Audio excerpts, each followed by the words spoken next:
Hi everyone, welcome to age you vibe. ഇന്ന് നമ്മൾ discuss ചെയ്യാൻ പോകുന്നത് ലോറ മൽവി എഴുതിയ essay visual pleasure and narrative സിനിമയാണ്. ലോറ മൽവിയെക്കുറിച്ച് പറയുകയാണെങ്കിൽ ഇവരൊരു ബ്രിട്ടീഷ് ഫെമിനിസ്റ്റ് ഫിലിം തിയറിസ്റ്റ് ആയിരുന്നു. And she is a professor of film and media studies at Birkbeck college, university of London. മൽവിയുടെ എസ്സേ ആയിട്ടുള്ള visual pleasure and narrative cinema publish ചെയ്യുന്നത് 1975 and her work influenced by the theories of Sigmund Freud and rack ലക്കൻ. ഈ എസ്സേയിൽ Laura മൽവി എങ്ങനെയാണ് വിമനെ മൂവീസിൽ കൊണ്ടുവന്നിരിക്കുന്നത്, അല്ലെങ്കിൽ അവരുടെ position എന്താണ് മൂവിയിൽ, അവരെ എങ്ങനെയാണ് മൂവീസിൽ ഒബ്ജക്റ്റിഫൈ ചെയ്യുന്നത്, ഇതൊക്കെയാണ് പറയുന്നത്.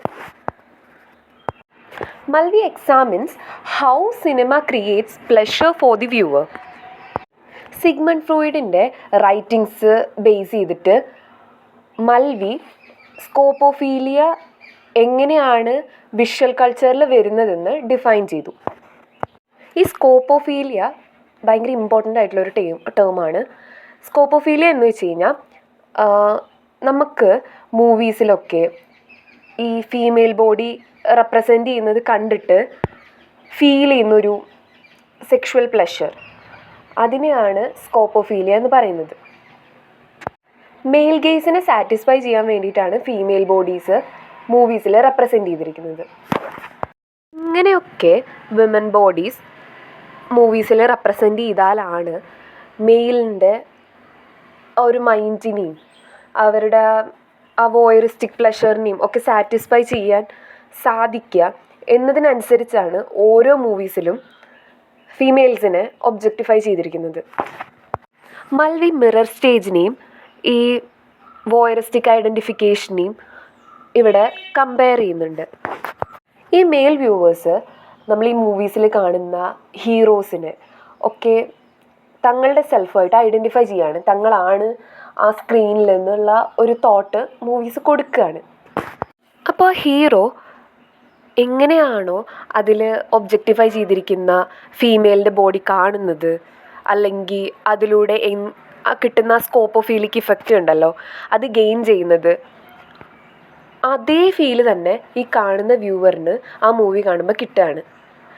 ഈ ഐഡൻറ്റിഫിക്കേഷനെ മിറർ സ്റ്റേജുമായിട്ട് കമ്പയർ ചെയ്യണം. എങ്ങനെയാണോ ഒരു കുട്ടി തൻ്റെ ഇമേജ് മിററിൽ കണ്ടിട്ട് അത് തൻ്റെ സെൽഫാണെന്ന് ഐഡൻറ്റിഫൈ ചെയ്യുന്നത്, അതേപോലെയാണ് ഈ വ്യൂവർ മൂവിയിൽ കാണുന്ന ഹീറോനെ താനായിട്ട് ഐഡൻറ്റിഫൈ ചെയ്യുന്നത്.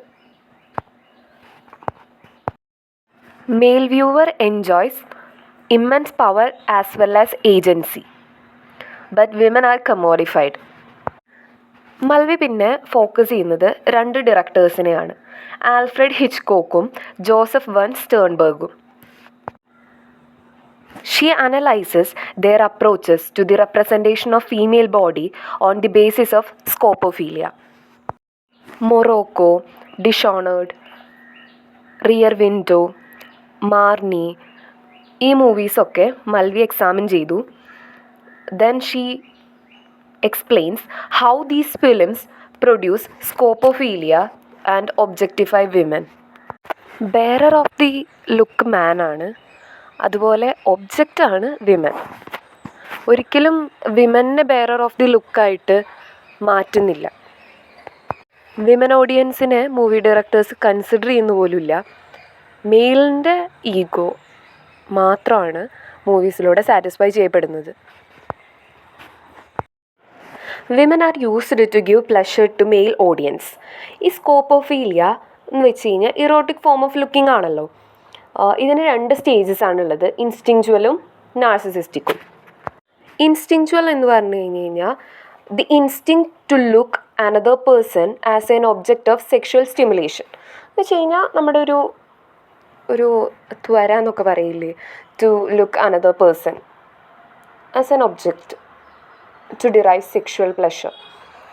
ദെൻ നാർസിസിസ്റ്റിക് എന്ന് വെച്ച് കഴിഞ്ഞാൽ male spectator identified himself in the hero and gaining pleasure.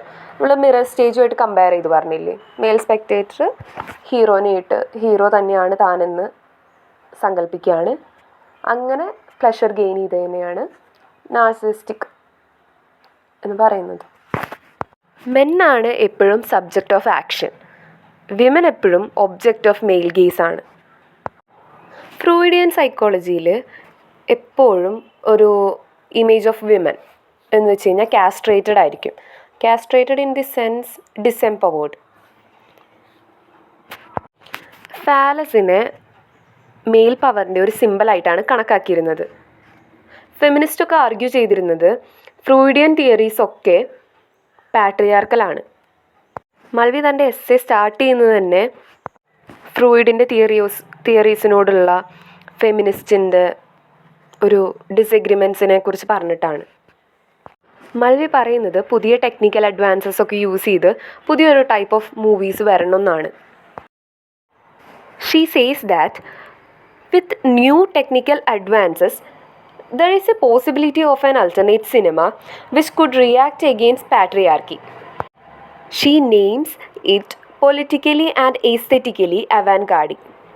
ഈ ന്യൂ ടൈപ്പ് ഓഫ് മൂവീസിന് Mulvey politically and aesthetically avant-garde എന്നാണ് നെയിം ചെയ്തത്. Destruction of these type of voyeuristic pleasure, അതായിരിക്കണം ആ മൂവി കൊണ്ട് വിമന് ഉണ്ടാവേണ്ട യൂസ്. വിമനെ ഒബ്ജക്റ്റിഫൈ ചെയ്തിട്ടുള്ള ഒന്നും ആ ടൈപ്പ് ഓഫ് മൂവീസിൽ ഉണ്ടാവാൻ പാടില്ല. It should challenge the mainstream Hollywood cinema. ഈ മൂവീസ് കാണാൻ നമ്മൾ തിയേറ്ററിൽ പോയി കഴിഞ്ഞാൽ തിയേറ്റർ ഫുള്ള് ഡാർക്കായിരിക്കും അല്ലേ, അതിന് പോലും ഈ സ്പെക്ടേറ്റേഴ്സിൻ്റെ മൈൻഡിനെ ഇൻഫ്ലുവൻസ് ചെയ്യാൻ സാധിക്കും. Darkness erases bodily presence. നമ്മുടെ ബോഡിലി പ്രസൻസിനെ അവിടെ ഇറേസ് ചെയ്യാണ്. എന്നിട്ട് നമ്മൾ നമ്മുടെ സെൽഫിനെ സ്ക്രീനിൽ കാണുന്ന ഹീറോയിനായിട്ട് ഐഡൻറ്റിഫൈ ചെയ്യുകയാണ് ചെയ്യുന്നത്. ഈ മെയിൽസിന് കാസ്ട്രേഷൻ ആങ്സൈറ്റി വരും. അത് കുറയ്ക്കുന്നതിന് വേണ്ടിയിട്ട് വിമനെ ഭയങ്കര ഒബ്ജക്റ്റിഫൈ ചെയ്തിട്ട് സ്ക്രീനിൽ കാണിക്കും. അതുപോലെ വിമന് സാഡിസ്റ്റിക് പണിഷ്മെൻറ്റ്സ് കൊടുക്കുക, വെറും ഒരു മിയർ ഒബ്ജക്റ്റായിട്ട് കാണിക്കുക. ഇതൊക്കെയാണ് ആ കാസ്ട്രേഷൻ ആങ്സൈറ്റീനെ കുറയ്ക്കുന്നതിന് വേണ്ടിയിട്ട് മെയിൽസ് ചെയ്യുന്നത്. ഈ എസ്സേയിൽ യൂസ് ചെയ്തിരിക്കുന്ന അനദർ ഇമ്പോർട്ടൻറ്റ് ടേമാണ് fetishisation. It's a process of draining out all traces of identity or self from desired object, thereby locating it in a space outside linear time. Fetishisation എന്ന് വെച്ച് കഴിഞ്ഞാൽ വിമൻ ബോഡീസിനെ ഒരു mere ഒബ്ജക്റ്റായിട്ട് കാണുക. Identity, self, ഈ സംഭവങ്ങളൊന്നുമില്ലാത്ത വെറും ഒരു object അങ്ങനെ consider ചെയ്യുന്ന പ്രോസസ്സിനെയാണ് ഫെറ്റിഷൈസേഷൻ എന്ന് പറയുന്നത്. മൾവി തൻ്റെ എസ്സേ കൺക്ലൂഡ് ചെയ്യുന്നത് 3 ടൈപ്സ് ഓഫ് ഗെയ്സസിനെ കുറിച്ച് പറഞ്ഞിട്ടാണ്. The 3 types of gazes in cinema are camera's gaze, character's gaze, then spectator's gaze. മൾവി പറയുന്നത് ഈ 3 ഗേസസും മെയിൽ ഗേസ് ആണ്. സിനിമയുടെ ഈ സെക്സിസ്റ്റ് സ്ട്രക്ചറിനെ തകർക്കാൻ കോൺഷ്യസ് എഫേർട്സ് മസ്റ്റാണ്. ബോഡി ഈ 3 മെയിൽ ഗേസസിൻ്റെ മുമ്പിലും ഒബ്ജക്റ്റിഫൈ ആയി പോവാണ്. ക്യാമറ, നെക്സ്റ്റ് ഹീറോയും വിമൻ്റെ ബോഡീനെ ഒബ്ജക്റ്റിഫൈ ചെയ്യല്ലേ, അതുപോലെ തന്നെ സ്പെക്ടേറ്റേഴ്സും ആ ഹീറോനെ ആയിട്ട് ഐഡൻറ്റിഫൈ ചെയ്തിട്ട് ആ ഫീമെയിൽ ബോഡീനെ എൻജോയ് ചെയ്യല്ലേ ചെയ്യുന്നത്. അങ്ങനെ ഈ 3 വേസിലൂടെയും വിമൻ ഒബ്ജക്റ്റിഫൈ ചെയ്യപ്പെട്ടുകൊണ്ടിരിക്കുകയാണ്.